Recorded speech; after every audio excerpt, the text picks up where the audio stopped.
News 7 தமிழின் என் தமிழ்நாடு செய்திகளை வழங்குவதற்காக ஸ்ரீவித்யா கந்தசாமி.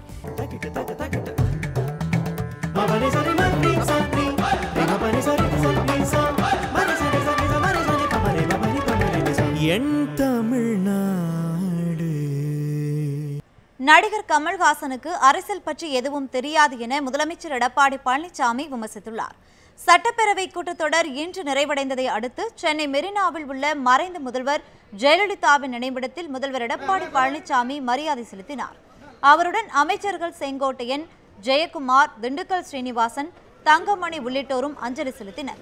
பின்னர் செய்தியாளர்களிடம் பேசிய முதல்வர் பழனிசாமி சட்டப்பேரவைக்கு மக்களுக்கு தேவையான திட்டங்களை நிறைவேற்றியுள்ளோம் என்றும் ஜெயலலிதாவின் கனவுகளை நிறைவேற்றியுள்ளதாகவும் குறிப்பிட்டார்.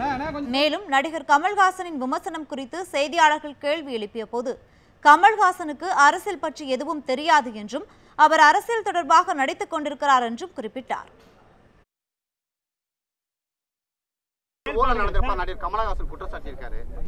ஏற்கனவே எங்களுடைய அமைச்சர்லாம் தெளிவாக சொல்லிட்டாங்க.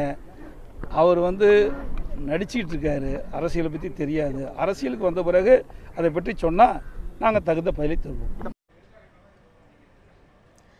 தமிழகத்தில் ஆழ்துளை கிணறுகளின் நிலை மற்றும் பாதுகாப்பு குறித்து வெள்ளை அறிக்கை வெளியிடுவதில் ONGC அதிகாரிகள் முரண்பட்ட கருத்துக்களை வெளியிட்டுள்ளனர். சென்னை தேனாம்பேட்டையில் உள்ள தனியார் விடுதியில் ONGC அதிகாரிகள் செய்தியாளர்களை சந்தித்தனர். அப்போது தவறான வதந்திகள் பரப்பப்படுவதாக குற்றம் சாட்டிய அவர்கள் இந்நிறுவன செயல்பாடுகளால் நிலத்தடி நீர் தட்டுப்பாடு, நீர் மாசுபடுதல், நிலவளம் குறைதல் உள்ளிட்ட எந்த பாதிப்பும் ஏற்படாது என்று தெரிவித்தனர். மேலும் ஆழ்துளை கிணறுகளிலிருந்து எரிசக்தி எடுக்க நிலத்தடி நீர் பயன்படுத்தப்படுவதில்லை என்றும் அவர்கள் தெரிவித்தனர். இதுகுறித்து வெள்ளை அறிக்கை அளிக்க தயார் என ONGC நிறுவன இயக்குநர் மகாவர் தெரிவித்தார். ஆனால் நமது நியூஸ் 7 தமிழுக்கு பேட்டியளித்த காவிரி படுகை மேலாளர் ராஜேந்திரன் வெள்ளை அறிக்கை வெளியிடும் திட்டமில்லை என மறுப்பு தெரிவித்தார். Will you be releasing a complete white paper regarding the leaks, regarding the restoration process and everything? Will you be releasing that? Sure. Okay, we will release that. Some data are available. இந்த வெள்ளை அறிக்கை எப்பொழுது வெளியிடப்படும்? நிறைய தடவை சொல்லியிருக்கோமே, நிறைய தடவை ப்ரெஸ்க்கு கொடுத்துருக்கோம். இந்த ரிப்போர்ட்டு அவங்க PWD டெஸ்ட் பண்ணி கொடுத்த ரிப்போர்ட்டு நிறைய தடவை உங்கள்கிட்ட கொடுத்துருக்கோம். நிறைய ப்ரெஸ் கொடுத்துருக்கோம். PWD ரிப்போர்ட் வந்திருக்குது, வெள்ளை அறிக்கை வழங்கப்படும் அப்படின்னு, அதை ஒயிட் ரெக்கார்டு அப்படின்ட்டு தானே. இதை விட உங்களுக்கு என்ன வேணும்? இதான் நிறைய கொடுத்துருக்கேன். இதில் காப்பி உங்களுக்கு கொடுத்துருக்கு, நிறைய காப்பி கொடுத்துருக்கு. கடலோர பகுதிகளில் எண்ணெய் குழாய் பதிக்கும் பணியை நிறுத்த வலியுறுத்தி அனைத்து கட்சியினர் பங்கேற்ற உண்ணாவிரத போராட்டம் சென்னை திருவொற்றியூர் மாநகராட்சி மண்டல அலுவலகம் முன் நடைபெற்றது. சென்னை துறைமுகத்திலிருந்து நேரடியாக மணலில் உள்ள சென்னை பெட்ரோலியம் கார்ப்பரேஷன் நிறுவனத்திற்கு கச்சா எண்ணெயை கொண்டு செல்வதற்காக 17 கிலோமீட்டர் தூரம் கடலோர பகுதியில் குழாய் பதிக்க முடிவு செய்யப்பட்டது. இதனையடுத்து கடந்த ஜூன் 8ஆம் தேதி CPCL நிறுவனம் பூஜை போட்டு பணிகளை தொடங்கியுள்ளது. கடலோர பகுதிகளில் எண்ணெய் குழாய்கள் பதிப்பதால் கடல் வளம் பாதிக்கப்படும் என கூறி சென்னை திருவொற்றியூர் மாநகராட்சி மண்டல அலுவலகம் முன்பு உண்ணாவிரத போராட்டம் நடைபெற்றது. CPCL நிறுவனம் மக்களிடம் கருத்து கேட்பு கூட்டத்தை நடத்தாமல் பணிகளை துவக்கியுள்ளதற்கு சுற்றுச்சூழல் ஆர்வலர்கள் கடும் கண்டனம் தெரிவித்தனர். குழாய் பதிப்பு பணிகளை உடனடியாக நிறுத்தாவிட்டால் அடுத்த கட்ட போராட்டமாக சென்னை துறைமுக நுழைவு வாயிலை விசைப்படகுகளுடன் முற்றுகையிட்டு கப்பல்கள் உள்ளே செல்லாதபடி போராட்டத்தில் ஈடுபடப் போவதாகவும் எச்சரிக்கை விடுத்துள்ளனர். கடற்கரை ஓரத்தில் CPCL நிர்வாகம் கச்சா எண்ணெய் குழாய் பதிப்பதை உடனடியாக நிறுத்த வேண்டும் என்கின்ற கோரிக்கையை வலியுறுத்தி தான் இன்றைக்கு இந்த உண்ணாவிரத போராட்டம்.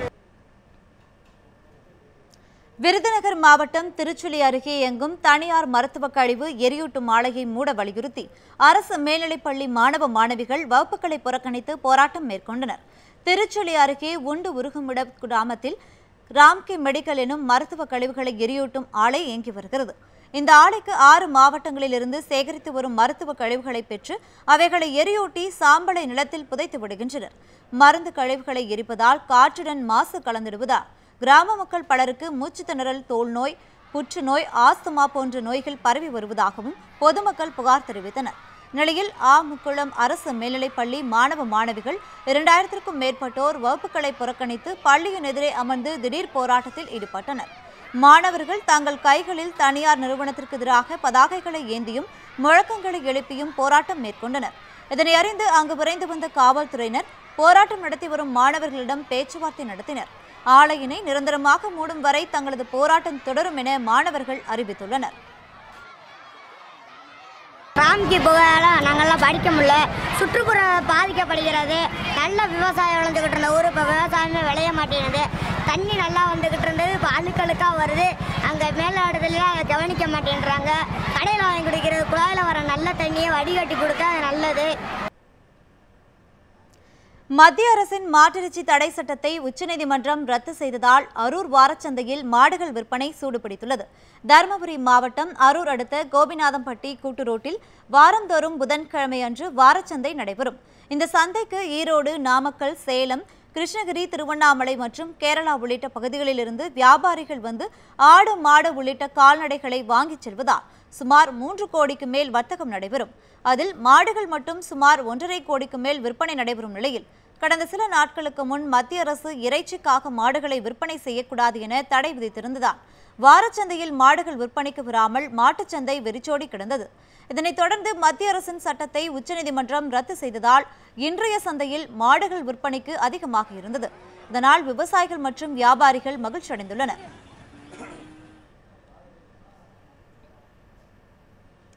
காப்பீட்டுத் தொகை கேட்டு 6 கிராமங்களை சேர்ந்த 100க்கும் மேற்பட்ட விவசாயிகள் திருவாரூர் மாவட்ட ஆட்சியரிடம் கோரிக்கை மனுவை அளித்தனர். திருவாரூர் மாவட்டத்தில் விவசாயிகளுக்கு கடந்த 2016-17 ஆண்டிற்கான பயிர் காப்பீட்டுத் தொகை 488 கோடியே 95 லட்சம் ரூபாய் ஒதுக்கீடு செய்யப்பட்டது. இதில் திருவாரூர் மாவட்டம் வலங்கைமான் ஒன்றியத்திற்குட்பட்ட மூலாவளஞ்சேரி, ரெங்கநாதபுரம், அன்னக்குடி, கொட்டையூர் உள்ளிட்ட 6 கிராமங்களை சேர்ந்த விவசாயிகளுக்கு மட்டும் பயிர் காப்பீட்டுத் தொகை அறிவிக்கப்படவில்லை என கூறப்படுகிறது. இதனையடுத்து 6 கிராமங்களை சேர்ந்த விவசாயிகள் இன்று மாவட்ட ஆட்சியர் நிர்மல் ராஜை சந்தித்து மனு அளித்தனர். தங்களுக்கும் பயிர் காப்பீடு வழங்க நடவடிக்கை எடுக்க வேண்டும் என்றும், இல்லாவிட்டால் விவசாயிகளுக்கு பயிர் காப்பீட்டுத் தொகை கிடைக்கும் வரை போராட்டத்தில் ஈடுபட போவதாகவும் அவர்கள் தெரிவித்தனர். எங்களுக்கு பயிர் காப்பீடு எல்லாருக்கும் கொடுத்தது போல சராசரியாக விவசாயிகள் ஒதுங்காமல் எல்லாரும் கொடுக்கணும். அவருடைய முக்கிய காரணம் வச்சு நாங்கள் வந்திருக்கோம். இங்கே மீண்டும் கலெக்டர் ஆஃபீஸில் கொடுக்காங்க கொடுத்த மனுவை பரிசீலனை பண்ணி கொடுக்கலனா எங்களுடைய ஆர்ப்பாட்டம் தொடரும். கதிராமங்கலத்தில் ONGCக்கு எதிரான போராட்டத்தில் கைதானவர்களை விடுவிக்க வலியுறுத்தி நடைபெற்ற உண்ணாவிரதம் வாபஸ் பெறப்பட்டுள்ளதாக அறிவிக்கப்பட்டுள்ளது. இதுகுறித்து நமது செய்தியாளர் அருண் தொலைபேசி வாயிலாக அளிக்கும் கூடுதல் தகவல்களை தற்போது கேட்கலாம். வணக்கம் அருண், கதிராமங்கலத்தில் போராட்டக்காரர்கள் உண்ணாவிரத போராட்டத்தை கைவிட்டதற்கான காரணம் என்ன, பதிவு செய்யலாம்? நிச்சயமாக ஸ்ரீவித்யா, கடந்த 1 மாதத்துக்கு மேலாக தொடர்ந்து பகுதி மக்கள் தொடர்ந்து போராட்டத்தில் ஈடுபட்டுக் கொண்டிருக்கிறார்கள். இதற்கான பிரச்சனை என்ற ஒன்றால் இந்த பகுதியை பொறுத்தவரைக்கும் பார்க்கும்போது ஹைட்ரோ கார்பன் திட்டத்திற்கு, அதாவது குறிப்பாக சொல்லும் போது ONGCக்கு எதிரான போராட்டங்களை தொடர்ந்து ஈடுபட்டுக் கொண்டிருக்கிறார்கள். இவருடைய போராட்டமானது கடந்த 1.5 மாதமாக நடைபெற்றுக் கொண்டிருக்கிறது. இவருடைய ஒரே ஒரு கோரிக்கை என்னவென்றால், இந்த பகுதிக்குள்ளே கச்சா எண்ணெய்களை முழுமையாக எடுத்து விட்டால் நிலத்தடி அது முற்றிலுமாக பாதிக்கப்படும் என்பதற்காக தான் தொடர்ந்து இந்த பகுதி மக்கள் 1 மாத காலமாக இந்த போராட்டங்களை தொடர்ந்து நடைபெற்று வருகிறார்கள்.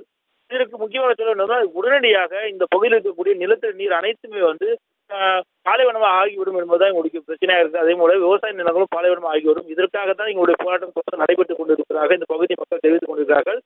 இதற்காக கடந்த 8ஆம் தேதியானது இந்த பிரச்சனை நடைபெற்றது. இதுல விஸ்வரூபம் இருக்கக்கூடிய பிரச்சனை என்னவென்றால், அந்த பகுதியில் இருக்கக்கூடிய குழாய்களானது உடைப்பு ஏற்பட்டது. இந்த குழாய் உடைப்பு ஏற்பட்டதன் காரணமாக அங்க இருக்கக்கூடிய கச்சா எண்ணெய்கள் வெளியே கசிக்கக்கூடிய நிலைமை ஏற்பட்டது. அதன் காரணமாக விவசாயிகள் அனைத்திலுமே முற்றிலுமாக அந்த பகுதியை சுற்றி இருக்கக்கூடிய பகுதிகள், கதிராமங்கலம் சுற்றி இருக்கக்கூடிய பகுதிகள் அனைத்திலுமே அந்த கச்சா எண்ணெயோட படிவமானது பரவி இருக்கக்கூடிய காட்சிகளை பார்க்க முடிந்தது.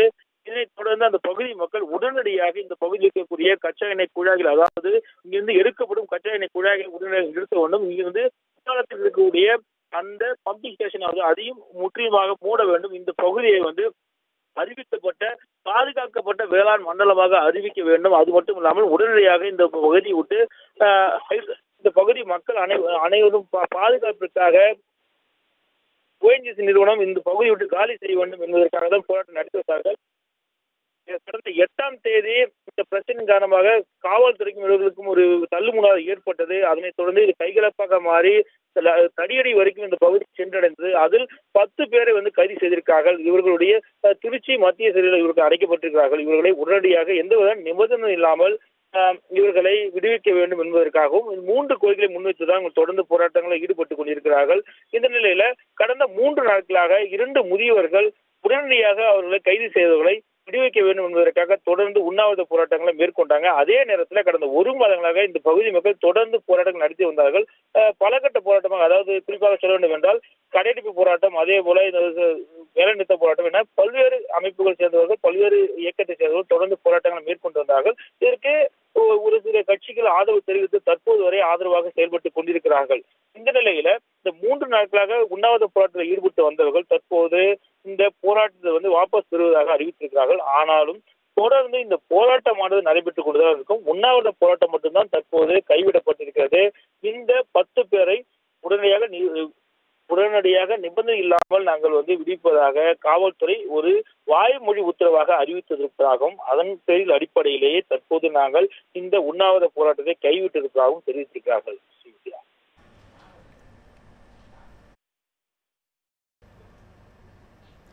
தேனி மாவட்டம் பெரியகுளம் அருகே தோட்டக்கலைத்துறையின் புதிதாக ஆழ்துளை கிணறு அமைப்பதற்கு எதிர்ப்பு தெரிவித்து அப்பகுதி விவசாயிகள் முற்றுகை போராட்டம் நடத்தினர். தேனி மாவட்டம் பெரியகுளம் அருகே காமாட்சிபுரம், வேல்நகர், வடுகப்பட்டி மற்றும் காமாட்சிபுரம் உள்ளிட்ட 5 கிராமங்கள் அமைந்துள்ளன. நெடுங்குளம் பகுதியில் ஆழ்துளை கிணறு மூலம் இக்கிராமங்களின் குடிநீர் தேவை பூர்த்தி செய்யப்படுகிறது. இந்நிலையில் நேற்றிரவு அதே பகுதியில் தோட்டக்கலைத்துறையினர் அங்கு பயிலும் விடுதி மாணவர்களின் குடிநீருக்காக ஆழ்துளை கிணறு அமைத்துக் கொண்டிருந்தனர். தகவல் அறிந்து அங்கு வந்த அப்பகுதி விவசாயிகள் ஆழ்துளை கிணறு அமைக்கும் வாகனத்தை முற்றுகையிட்டு போராட்டம் நடத்தினர்.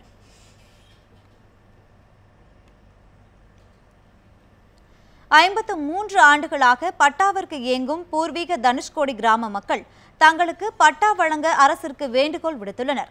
ராமேஸ்வரத்தில் தென்கோடி முனையில் 24 மைல் தூரத்தில் அமைந்துள்ளது தனுஷ்கோடி. கடந்த 1964ஆம் ஆண்டு நள்ளிரவில் வீசிய கடும் புயலால் தனுஷ்கோடி ஒரே இரவில் உருத்தெரியாமல் அழிந்து போனது.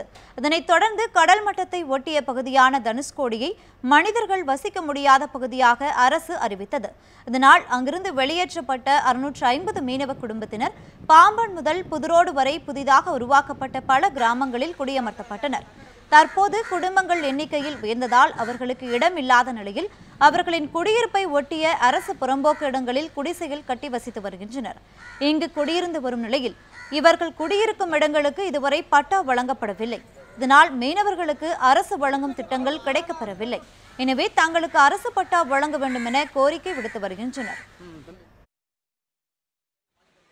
நிரந்தரமாக இந்த பகுதிகளை நத்தமாக மாற்றி அரசு மறுசீராய்வு செய்து நத்தமாக மாற்றி அரசு ஆட்சேபனை இல்லா புறம்போக்கில் குடியிருக்கிறவர்களுக்கு பட்டா வழங்கக்கூடிய அடிப்படையில் இந்த பகுதியிலே பட்டா அனைவரும் வழங்கப்பட வேண்டும். தெருவுகளில் போஸ்ட் மரங்க கிடையாது. போஸ்ட் மரத்துகளில் லைட்டு எரியிறது கிடையாது.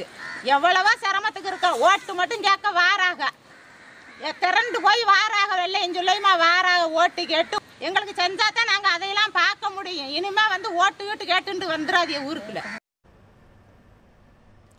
சென்னை மதுரவாயல் அருகே மர்ம நபர்களால் கடத்தப்பட்ட சிறுவன் சாதுரியமாக தப்பி வந்துள்ளார். சென்னை அருகே உள்ள கணபதி நகரை சேர்ந்த சுப்பிரமணி என்பவரின் மகன் சந்துரு தனியார் பள்ளியில் 4ஆம் வகுப்பு படித்து வருகிறார். நேற்று தேநீர் கடைக்கு சென்ற நிலையில் அவர் மாயமானார். இது தொடர்பாக அவரின் பெற்றோர் காவல் நிலையத்தில் புகார் அளித்தனர். இதனிடையே நேற்று மாலை சுப்பிரமணியின் செல்போனுக்கு அழைப்பு ஒன்று வந்துள்ளது. இதில் தங்கள் மகன் காட்டாங்குளத்தூரில் இருப்பதாகவும் அவரை வந்து அழைத்துச் செல்லுமாறும் தெரிவிக்கப்பட்டது. இதனையடுத்து சிறுவனை அவரது பெற்றோர் மீட்டு வீட்டிற்கு அழைத்து வந்தனர். பின்னர் சிறுவனிடம் விசாரணை செய்ததில் மர்ம நபர்கள் சிலர் தன்னை கடத்தி சென்று காரில் அடைத்து வைத்ததாக தெரிவித்தார். பின்னர் அவர்கள் தேநீர் குடிக்க சென்றபோது காரிலிருந்து தப்பி ஓடியதாகவும் பின்னர் அவர்கள் துரத்திய போது லாரிக்கு அருகே ஒளிந்து கொண்டு தப்பியதாகவும் கூறியுள்ளார். பின்னர் அங்கிருந்த கல்லூரி மாணவர்களிடம் இது குறித்து தெரிவித்ததை அடுத்து அவர்கள் சிறுவனின் தந்தைக்கு போன் செய்ததாக கூறப்படுகிறது. சிறுவனை கடத்திய மர்ம நபர்கள் யார் என்பது குறித்து போலீசார் விசாரணை நடத்தி வருகின்றனர். கடையிலேருந்து வீட்டுக்கு போகும்போது காரில் துணி வச்சு வச்சு கூட்டின்னு போயிட்டாங்க. அப்போ அங்கே ஒரு இடத்துல டீ குடிக்க நிற்கிறாங்க. அப்போ எனக்கு மழைக்கால் தெரிஞ்சது. நான் காரை விட்டு இறங்கி ஓடினேன். அவங்களும் என்னை தேடிக்கிட்டே வந்தாங்க.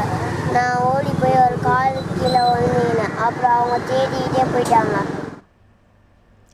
கமுதி அருகே உள்ள பிற்படுத்தப்பட்டோர் மாணவர் விடுதி கட்டிடம் முற்றிலும் சேதமடைந்துள்ளதால் புதிய கட்டிடம் கட்டித்தர மாணவர்கள் கோரிக்கை விடுத்துள்ளனர்.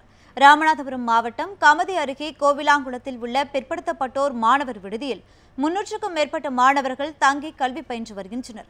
இவர்களுக்காக கடந்த 5 வருடங்களுக்கு முன்பு 36 லட்சம் ரூபாய் செலவில் புதிய கட்டிடம் கட்டப்பட்டது. இந்த கட்டிடத்தின் அனைத்து இடங்களும் தற்போது விரிசல்கள் ஏற்பட்டு சேதமடைந்து காணப்படுவதால் மாணவர்கள் விடுதியில் தங்குவதற்கு அச்சமடைந்துள்ளனர்.